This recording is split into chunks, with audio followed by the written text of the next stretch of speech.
Good evening my dear friends. आज की इस वीडियो में हम डिस्कस करेंगे हिस्ट्री ऑफ इंग्लिश लिटरेचर से रिलेटेड यहाँ पे 50 एमसीक्यूज। तो वीडियो के अंत तक बने रहिएगा, अपना स्कोर भी जरूर बताइएगा। तो स्टार्ट करते हैं वीडियो को। और इसके अतिरिक्त अगर आप उत्तराखंड में एलटी लेक्चरर की प्रिपरेशन कर रहे हैं तो आप हमारे प्लेलिस्ट पे विजिट कर सकते हैं, वहाँ पे आपको सफिशिएंट मैटर मिल जाएगा।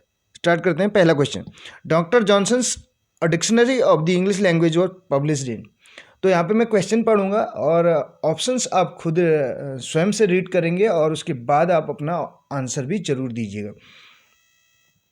तो इसमें देखिए 4 ऑप्शन हमारे पास हैं और करेक्ट आंसर की ओर मैं बढ़ूंगा यहाँ पे, क्योंकि हम ज़्यादा टाइम वेस्ट न करते हुए कम से कम समय में ये 50 क्वेश्चन डिस्कस करेंगे यहाँ पे। तो ऑप्शन नंबर इसका जो करेक्ट हो जाएगा वो हो जाएगा ए ऑप्शन 1755। तो और dictionary of the English language जो है डॉक्टर जॉनसन यानी कि सैमुअल जॉनसन की बात चल रही है। इनके द्वारा ये जो है पब्लिश कब की गई थी इसके बारे में पूछा जा रहा है, 1755। और अगर डेट की बात करें तो 15 अप्रैल है, 15 अप्रैल 1755 में ये जो है पब्लिश हुई थी। नेक्स्ट क्वेश्चन की ओर बढ़ रहे हैं। The author of the Ars Poetica. Ars Poetica को अगर इसी का अदर नेम बोलें या इसका इंग्लिश में इसको बोलें तो the art of the poetry बोलते हैं इसको, the art of the poetry. तो किसने ये इसके ऑथर कौन है ये पूछा जा रहा है। 4 ऑप्शन है, करेक्ट आंसर की ओर बढ़ेंगे यहाँ पे। ऑप्शन नंबर बी इसका करेक्ट आंसर हो जाएगा होरेस। थर्ड नंबर का क्वेश्चन है, विच of the following is not a work by doctor Johnson.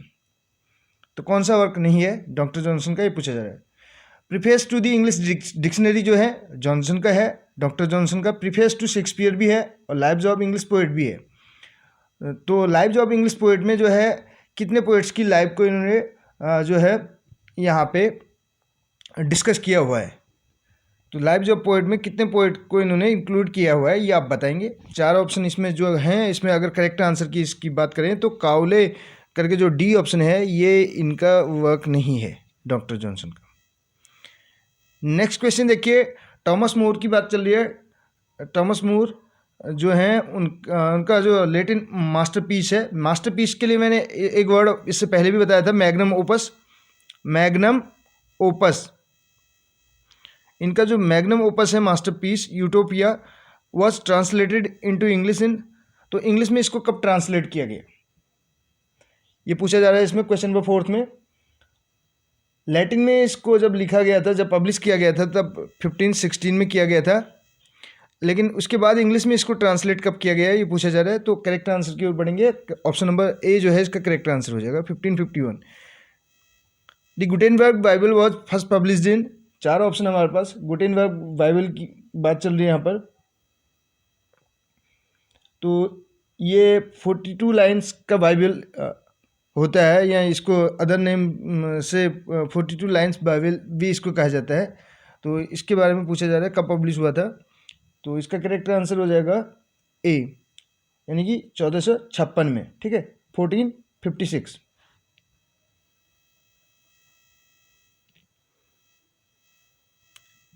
Johnson's edition of Shakespeare appeared in. कब अपीयर हुआ ये पूछा जा रहा है। 4 ऑप्शन हमारे पास हैं, करेक्ट आंसर की ओर हम पढ़ेंगे इस क्वेश्चन में भी। तो करेक्ट आंसर हो जाएगा इस क्वेश्चन का 1765, B option. The King James Bible was published in. King James Bible जो है पब्लिश हुई थी, ये कब पब्लिश हुई थी ये पूछा जा रहा है इस क्वेश्चन में हमें। Question number 7। अपना स्कोर जरूर बताएगा आप इस वीडियो के अंत में। तो इसका करेक्ट आंसर हो जाएगा कि option number C, 1611। King James Bible कब पब्लिश हुई? 1611 में।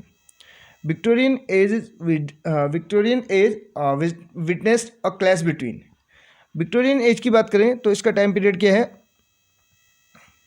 1837 से 1901। तो ज़्यादा इसमें डिटेल में इन चीज़ों के बारे में बात नहीं करेंगे।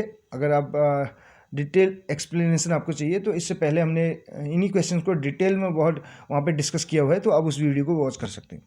तो इसका करेक्ट आंसर हो जाएगा यहाँ पे faith and reason, A option correct हो जाएगा। नेक्स्ट क्वेश्चन की ओर बढ़ेंगे यहाँ पे। क्वेश्चन नंबर 9 आप देख सकते हैं।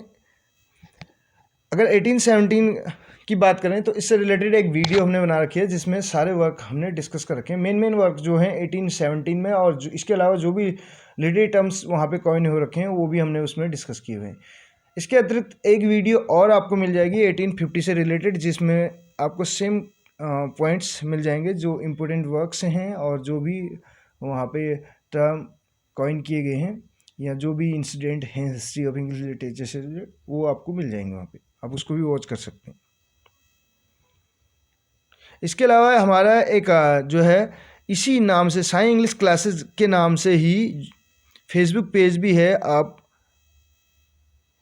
उसको भी फॉलो कर सकते हैं, वहाँ पे भी आपको ये वीडियोज मिल जाएंगी। इस क्वेश्चन में पूछा जा रहा है in his 1817 review of college Biographia Literaria. Biographia Literaria जो है कॉलेज का 1817 में पब्लिश हुआ था। तो फ्रांसिस जैपरी एक ग्रुप इन्होंने फ्रांसिस जैपरी ने वो किया था, तो लेक स्कूल ऑफ पोएट्स करके। तो उसमें लेक स्कूल ऑफ पोएट्स में कौन कौन आते हैं, लेक पोएट्स के नाम से किसको जाना जाता है, अगर सिंपल अगर उसमें बात करें तो यहाँ पर हमारे पास जो ऑप्शन नंबर डी है करेक्ट हो जाएगा, वर्ड्सवर्थ, कॉलेरिज और सादे, रोमांटिक एज से बिलोंग करते हैं। नेक्स्ट क्वेश्चन है pops the rape of the lock was publish in 1712। तो कितने कैंटोज में ये पब्लिश हुआ था, ये पूछा जा रहा है इस क्वेश्चन में। तो इसका करेक्ट आंसर हो जाएगा टू कैंटोज में ये पब्लिश हुआ था। तो option number D correct answer हो जाएगा इसका। नेक्स्ट क्वेश्चन है the first complete printed English Bible was produced by. First complete English Bible की बात चल रही है यहाँ पे, तो इसका आंसर हमें बताना है।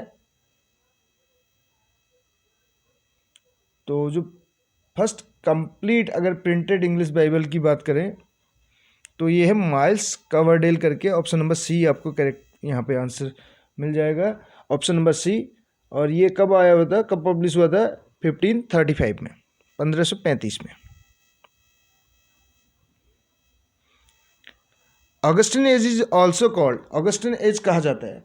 अभी ऑगस्टिन एज से रिलेटेड हमने वीडियोस भी बना रखी हैं, मेन पॉइंट्स भी डिस्कस किए हुए हैं, लेकिन कुछ व्यूअर्स को फिर भी इसमें डाउट है, तो मैं स्पेशली एक चीज़ कहना चाहूँगा।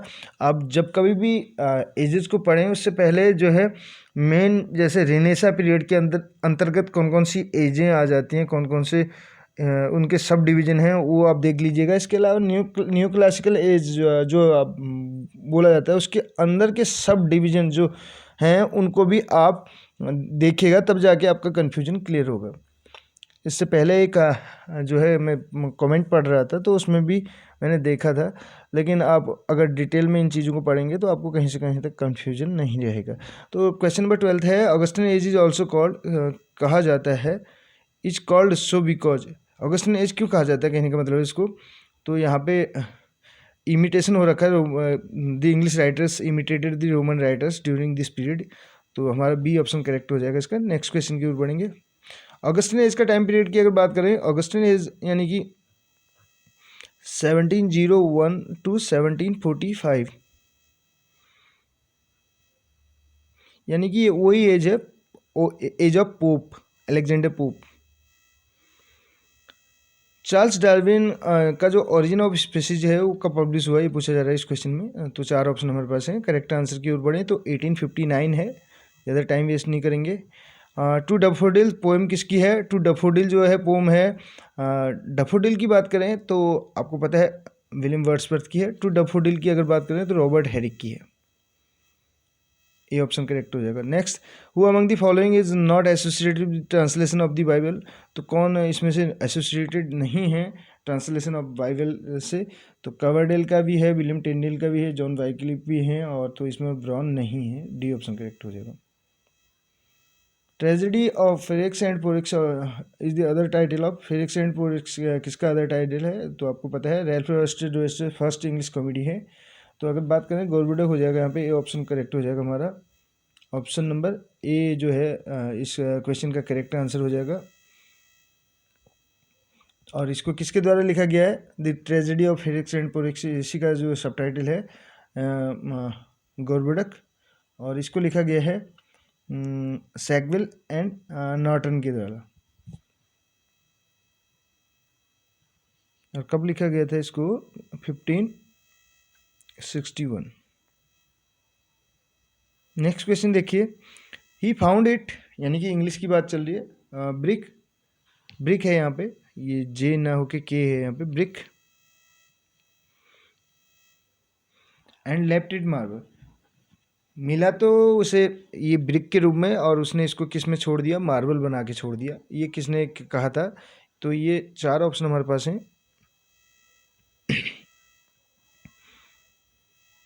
तो ये कहा था डॉक्टर जॉनसन ने कहा था ड्राइडेन के ऊपर। डॉक्टर जॉनसन ने कहा था ड्राइडेन के ऊपर कहा था। Option number C correct answer हो जाएगा इसका।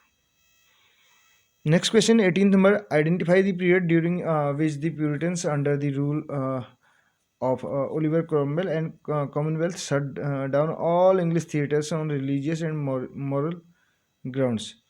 तो इसमें हमें टाइम पीरियड जो दिया है वो बताना है। ओलिवर क्रॉमवेल की अगर बात करें या कॉमनवेल्थ पीरियड की बात करें तो आपको पता है ही, इसमें इससे पहले भी हमने बहुत बार बता रखा है इसको, 1649 से 1660 का पीरियड। इस टाइम पीरियड में इंग्लैंड में मोनार्की नहीं थी, कोई भी मोनार्क नहीं था, कहने का मतलब there was no monarchy in England. Sorry. Next question, question number 19 है, period of Queen Victoria reign is. तो क्वीन विक्टोरिया का जो शासन पीरियड था, जिस पीरियड में इन्होंने अपना शासन किया, तो वो पीरियड कौन सा है, यानी कि जिस को विक्टोरियन एज के नाम से भी जाना जाता है। बी ऑप्शन करेक्ट हो जाएगा, 1837 से 1901। प्यूरिटन्स ने जो थिएटर्स को बंद कर दिया था इंग्लैंड में, तो इसके लिए हमने ऑलरेडी बताया हुआ है, 1642 हो जाएगा। और फिर दोबारा से रीओपन कब किया गया जाता है? 1660 में मोनार्की रिस्टोर होती है चार्ल्स सेकंड के साथ ही। First sequence in English, sonnet sequence, Philip Sidney का Astrophel and Stella. B option correct हो जाएगा। बोला जा रहा है, arrange the following literary periods in order in which they appear, use the codes given below. अब कोड का use करते हुए हमें बताना है। Elizabethan, Caroline, Anglo Norman, early Tudor. तो अगर बात करें एलिजाबेथन एज, आपको पता है 1558 से जो है 1603 शेक्सपियरियन एज भी कहा जाता है। कैरोलिन एज जो होती है 1625 से 1649 तक। ये अगर बात करें 1558 से लेके 1603 तक चलती है। एंग्लो नॉर्मन की बात करें, एंग्लो सेक्सन के बाद एंग्लो नॉर्मन चलती है 1066 से 1340 तक। और अर्ली ट्यूडर यानी कि ट्यूडर डिनेस्टी के पीरियड की बात चल रही है। तो इसमें हमें करेक्ट आंसर बताना है इसका। तो इसका करेक्ट आंसर हो जाएगा, पहले नंबर पे एंग्लो नॉर्मन आ जाएगा, फिर अर्ली ट्यूडर आ जाएगा उसके बाद दूसरे नंबर पे। तीसरे नंबर पे जो आएगा एलिजाबेथन एज, चौथे नंबर पे कैरोलिन। यानी कि हमारा जो है करेक्ट आंसर इसमें हो जाएगा डी। ये थर्ड नंबर का पहले में आएगा, फिर फोर्थ, फिर फर्स्ट, फिर सेकंड। तो ये करेक्ट आंसर हो जाएगा। Divine Comedy is divided into canticas, each consist of. तो यहाँ पे पूछा जा रहा है तो कितने कैंटोस थे टोटल? उसमें 33 थे। इसमें बी ऑप्शन करेक्ट हो जाएगा। दांते एलिगिरी का डिवाइनिया कॉमेडिया आपने सुना होगा, दांते का डिवाइनिया कॉमेडिया। क्वेश्चन नंबर 24 है, after the Norman conquest England become 3 language Nations. तो ये 3 लैंग्वेज बतानी है, कौन कौन सी लैंग्वेजेस थी। 4 ऑप्शन है, आप देख सकते हैं इनको, और करेक्ट आंसर की ओर बढ़ेंगे हम। इससे पहले भी हमने बताया था, इसमें ऑप्शन नंबर सी करेक्ट हो जाएगा, EFL। जो ग्रीक है ये डी ऑप्शन का है, ध्यान रखिएगा। EFL English, French and Latin. Which Bible is the earliest English version printed with verse division. तो क्वेश्चन नंबर 25 हमारे पास है, जो इसका करेक्ट आंसर बताना है हमें। और इसका करेक्ट आंसर हो जाएगा जिनेवा बाइबल करके, B option.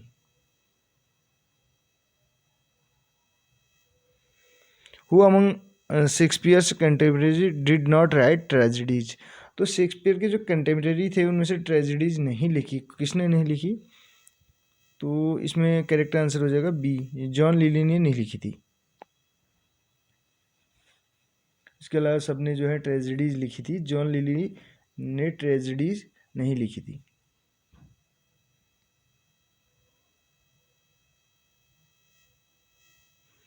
John Lyly, Thomas Kyd, Christopher Marlowe, ये जो हैं यूनिवर्सिटी विट्स में भी हैं।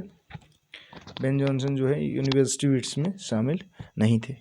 और यूनिवर्सिटी विट्स की संख्या कितनी थी ये आप बताएंगे, और ये टर्म किसने कॉइन किया ये भी आप कमेंट बॉक्स के जरिए बता सकते हैं, क्योंकि ऑलरेडी डिस्कस किए हुए हैं।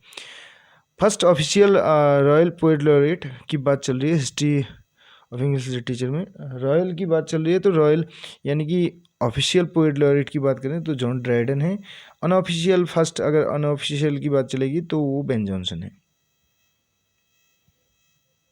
ध्यान दीजिएगा, अनऑफिशियल कहा हमने बेन जॉनसन, और फर्स्ट ऑफिशियल या रॉयल की बात चलेगी तो जॉन ड्राइडन। और ड्राइडन के नाम पे एक एज भी चलती है जिसको एज ऑफ ड्राइडन कहा जाता है। उसका टाइम पीरियड क्या है ये आप बताएंगे। एक्सेसन है यहाँ पे, ये थोड़ा सा स्पेलिंग मिस्टेक है। एक्सेसन ऑफ किंग जेम्स।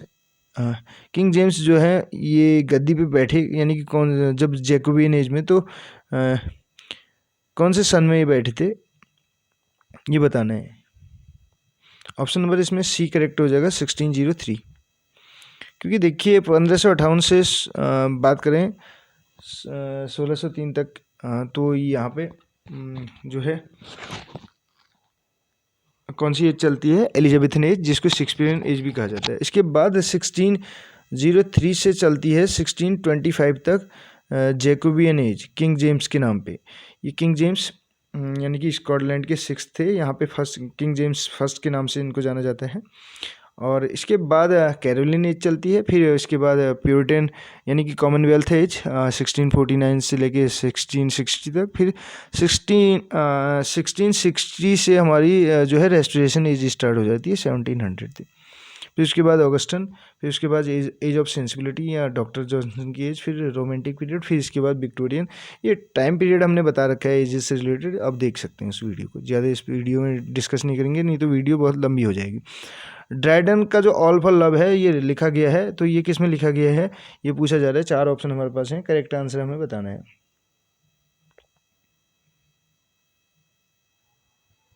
तो ये ब्लैंक वर्स में लिखा गया है, बी ऑप्शन करेक्ट हो जाएगा।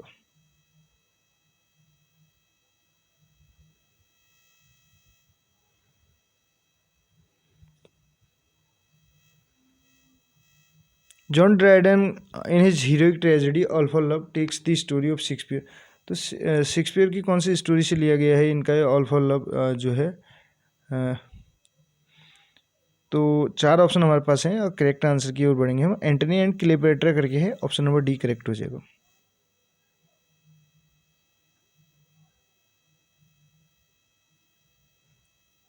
और ये जॉन ड्राइडन के द्वारा कब लिखा गया था ये ऑल फॉर लव? 1677 में। ये पॉइंट आप नोट डाउन कर सकते हैं। To which literary age did Charles Dickens belong to? Charles Dickens कौन सी एज से बिलोंग करते थे लिटरेचर की पूछा जा रहा है। तो विक्टोरियन एज से बिलोंग करते थे। विक्टोरियन एज का टाइम पीरियड हमने ऑलरेडी बता रखा है 1837 से 1901। और इंडिया के चार्ल्स डिकेंस के नाम से किसको जाना जाता है ये क्वेश्चन पूछा जाता है। तो मुल्क राज आनंद, कुली और अनटचेबल जिन्होंने लिखा है, डिस्कस किए हुए हैं। इंडियन जो लिटरेचर की बात करें तो उससे रिलेटेड यहाँ पे आपको 8 से 10 वीडियोज़ मिल जाएंगी। हमने पोइट और जो है नोवेलिस्ट जितने भी हैं इंडिया के, तो उनके वर्क्स को भी वहाँ पे डिस्कस किया हुआ है। तो आप प्लेलिस्ट पे विजिट कर सकते हैं। इंडियन लिटरेचर से रिलेटेड आपको सेपरेट प्लेलिस्ट मिल जाएगी। नेक्स्ट देखिए, essay on criticism associated with essay on criticism जो है ये अलेक्जेंडर पोप से जो है संबंधित है और इनकी पोम है ये, ठीक। ये ऐसे ना होके पोम है, तो इसको बोल सकते हैं ऐसे इन वर्स में है ये, ठीक। वर्स का मतलब होता है मीटर से। Who initiated the drama of ideas, England में 20th सेंचुरी की बात चल रही है। तो 4 ऑप्शन हमारे पास हैं। करेक्ट आंसर होगा इसका George Bernard Shaw, G B Shaw. G B Shaw को नोबेल प्राइज भी मिला था, कब मिला था ये आप बताएंगे इस क्वेश्चन में। G B Shaw, T S. Eliot, W B. Yeats, Ezra Pound जो हैं टी.एस. इलियट के मेंटर थे, जिनके लिए इन्होंने अपने द वेस्टलैंड में एक टर्म इनके लिए कॉइन किया हुआ था, इल मिग्लियोर फैब्रियो करके इनको बोला था इन्होंने। नेक्स्ट आप देख सकते हैं यहाँ पर, life of the Samuel Johnson was penned by, किसके द्वारा लिखी गई life of Samuel Johnson. Doctor Johnson की जो बायोग्राफी लिखी गई थी वो लिखी गई थी जेम्स बोसवेल के द्वारा। बी ऑप्शन करेक्ट होगा। Who became the king of England in 1660, 1660 में इंग्लैंड के किंग कौन बने, ये हमने ऑलरेडी बताया हुआ है। तो 4 ऑप्शन है और करेक्ट आंसर की ओर हम बढ़ रहे हैं। यहाँ पे ऑप्शन नंबर सी करेक्ट हो जाएगा, चार्ल्स सेकंड जो हैं रेस्टोरेशन, इनके साथ ही मोनार्की रिस्टोर्ड होती है, रेस्टोरेशन एज कहा जाता है उसको। 1660 से स्टार्ट होती है 1700 तक। इससे पहले अगर बात करें तो कॉमनवेल्थ चलती है, उससे थोड़ा सा पहले चलें तो 1625 से लेके 49 तक जो एज चलती है उसको कैरोलिन एज बोलते हैं। वहाँ पे चार्ल्स 1 रहते हैं, ठीक। बाद में चार्ल्स सेकंड आते हैं। Next question, renaissance made great impact on, तो रिनेसा का प्रभाव किस पे पड़ा, कहने का मतलब इसने अपनी छाप छोड़ी कौन से राइटर्स पे। तो ये रोमांटिक पोइट्स थे जिन पे इसका प्रभाव पड़ा। और रोमांटिक एज की टाइम पीरियड की बात करें 1798 से 1837, just before the age of Victoria, Queen Victoria. Which of the following is the first English tragedy, first English tragedy कौन सी थी ये पूछा जा रहा है। 4 ऑप्शन है और करेक्ट आंसर की ओर बढ़ेंगे, ज़्यादा टाइम वेस्ट न करते हुए। गोरबुडक है। Next question, northern conquest of England in the battle of Hastings is important landmark, तो ये है 38 नंबर का क्वेश्चन, जो कि ये स्लाइड यहीं पे समाप्त होती है। तो नेक्स्ट जो स्लाइड है उसमें रेस्ट ऑफ द क्वेश्चंस हैं, 75 नंबर तक के क्वेश्चन हैं उसमें, तो उसको हम कल डिस्कस करेंगे। तो आज के लिए इतना ही, और सॉरी कहना चाहूँगा क्योंकि जो ये स्लाइड है, इस स्लाइड में हमने 38 तक के ही 37 नंबर तक की क्वेश्चन इसमें वो किए थे, तो अगली स्लाइड में आपको देखने को मिलेंगे। तो मिलते हैं अगली वीडियो में। Thank you so much. अपना स्कोर ज़रूर बताइएगा और वीडियो कैसी लगी ये भी ज़रूर बताइएगा।